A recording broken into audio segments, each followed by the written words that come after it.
Okay, so we're diving straight into some pretty charged material you sent our way. Yeah, it looks fascinating and important too. We've got this video script outline, parts in Hindi and Urdu with English translations and some supporting text, that sort of echoes the video's main purpose. Right. And at its heart, it really grapples with this, well, quite direct and provocative question the video asks right up front.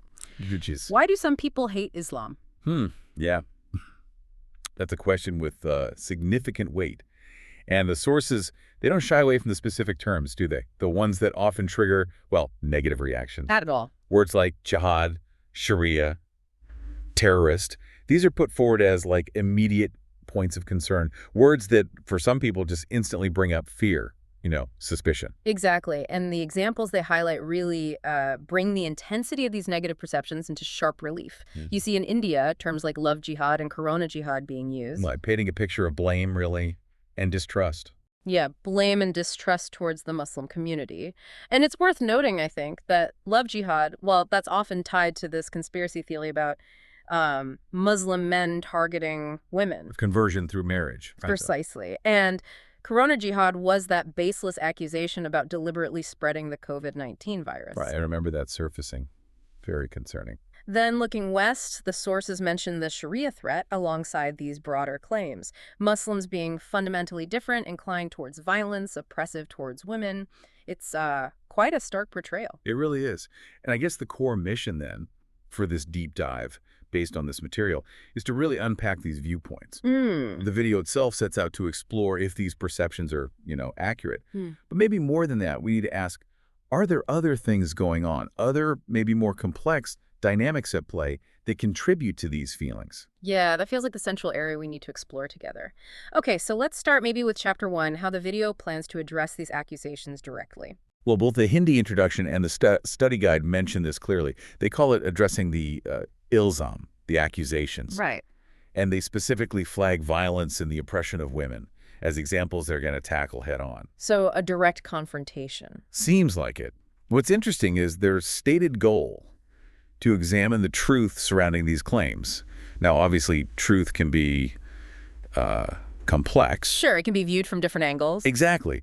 But the act of aiming to confront these perceptions directly, that's a significant starting point for their narrative, I think. It is. And, well, that leads naturally to the next question, doesn't it? If these negative perceptions exist, where do they actually come from? Right. Chapter 2, according to the outline, aims to pinpoint the sources. And who do they list?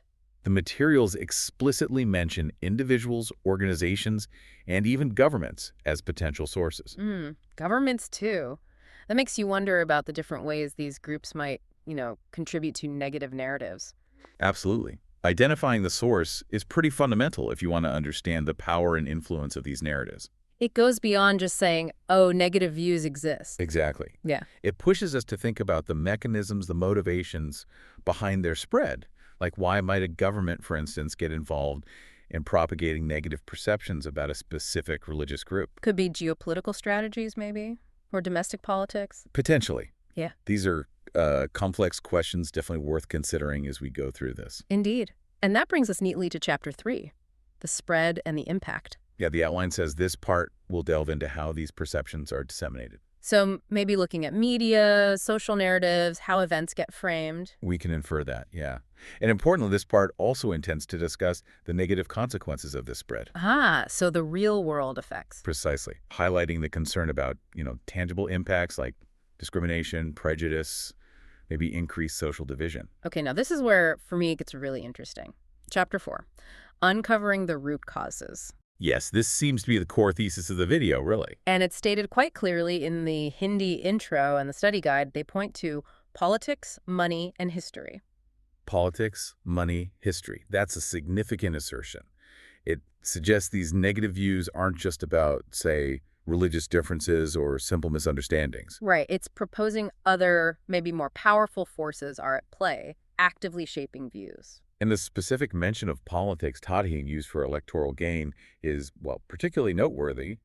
They explore that more, right? They do. It raises that question of how political interests might deliberately, cultivate or exploit negative feelings. Yeah. So after analyzing the potential causes, what's next in the video's plan? Well, then comes chapter 5, where they intend to present their own perspective. It's referred to as Hamari Bat in the Hindi intro. Our truth. Exactly, our truth or our side of the story. Okay, so this is where they position themselves to offer that counter-narrative. Having looked at the accusations, the sources, the spread, the alleged causes, now they present their understanding. Which leads us to the final chapter, chapter 6. And this feels like the main takeaway message they want to leave people with. Which is? The message of Islam as fundamentally one of peace, hiera and justice stay. This comes up in the Hindi intro, and it's repeated throughout the other materials too. Peace and justice. Okay. And the Urdu sources add more detail there. They too. They describe Islam as a religion of mercy you, advocating for the rights, respect, Otlan, and peace youth of every single human being. That presents a really stark contrast to the negative stereotypes we talked about earlier, doesn't it? Absolutely. It speaks to a core set of values they believe are central to Islam. And there was a disclaimer too, wasn't there, in the Urdu sources? Yes, important point. They explicitly state they aren't affiliated with any specific sexist or political ideologies. And their motivation. They say it's purely for the sake of Allah and the well-being of humanity and humanity. That adds another layer, suggesting they're trying to present something universal, maybe? Yeah. Not tied to one group or agenda. That seems to be the implication. An effort to move beyond internal divisions or external politics, focusing on what they see as overarching principles. It's definitely a key element to keep in mind when we evaluate their counter-narrative. Now, let's dig a bit deeper into that politics claim you mentioned earlier. Right, the idea that negative portrayals are sometimes driven by politics on for electoral gain. They even use a specific phrase, voton kedruviatan. The polarization of voters, yeah. That's a serious accusation, isn't it? Pointing towards potential manipulation of religious sentiment for political ends. The idea that creating fear or amplifying fear of Islam could be a strategy to divide voters, mobilize certain groups. It's a heavy claim, with potential real-world consequences, obviously. And that other phrase they use, apni rajniti ki rotiyan senktein. They bake their political bread. Yeah. By frightening Muslims and defaming Islam. It's such a vivid way to describe that alleged exploitation. Suggests a very deliberate, self-serving motive. It certainly does. It implies a calculated approach where spreading negative stereotypes isn't just accidental, but maybe a deliberate tactic for political objectives. Which links back to what you said earlier, understanding who benefits from these narratives and why. Exactly. So turning to the creators themselves, what do the Urdu sources say about their actual aims? They're quite clear. They want to disseminate the correct teachings of Islam. Say it's isyo. Okay. Spread humanity and brotherhood in the world. And respond to what they see as baseless accusations against Islam. So it's framed not just as a defense, but as a proactive mission. Education, fostering understanding, challenging those negative portrayals directly. Right. And they explicitly state this channel, this work, isn't for financial gain like Unimunar or for fame. We touched on that motivation before faith, contributing positively to humanity. That emphasis on altruism is clearly important to how they present themselves. Yeah, it seems designed to build trust, credibility with the audience. And that focus on selfless service, it does add weight to their message, doesn't it? When they then ask viewers to support the mission, share the video, subscribe, it becomes an invitation to join that effort. Join the effort to promote what they believe is the truth. And finally, just thinking about the intended audience and purpose. Who are they trying to reach? It's stated as being for such genuine kele. For those seeking the truth. Exactly. For those genuinely seeking the truth, it's a direct call to watch the whole thing, the Mukamal video, to understand the Asli Pahamam, the true message of Islam. So it positions the video as a resource for people who are curious, open-minded perhaps, encouraging them to look past the negativity and engage with a fuller picture. Yeah, underscoring their belief that the negative stuff is based on misunderstanding or maybe even deliberate misinformation. Okay, so if we bring all this together, we've looked at how the video plans to tackle the fear around terms like jihad and Sharia. Those specific negative labels used in India and the West.